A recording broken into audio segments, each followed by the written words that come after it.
افضل، محضنين مظبوط وبيقطعوا مظبوط، ولما بيهاجموا باكتر من واحد.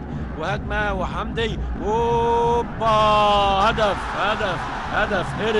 ايريك بوكوي يحط هدف. لسه بقول لحضراتكم في الدقيقه 15 ان بتروجيت افضل وبيطلعوا مع بعض كويسين جدا، وحسن حمدي ومحمد شعبان، وبتروجيت عمل خط وبصه يعني بغل. ايه الحكايه صعبه النهارده رؤى، ولازم تقوم وتشوف ايه الحكايه.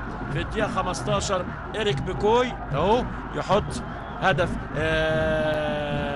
رقم ايريك عنده 8، رقم الهدف التاسع. بص حضراتكم، دفاع مفتوح وايريك على طول. ايريك بوكوي في الدقيقة 15 اهو يحط هدف جميل عشان يرتفع رصيده من الاهداف الى 9 اهداف يمشي بيها هداف. ادي حمدي صلحها حلو قوي، وعلى طول تصليحة ولا يسأل عنها حارس المرمى.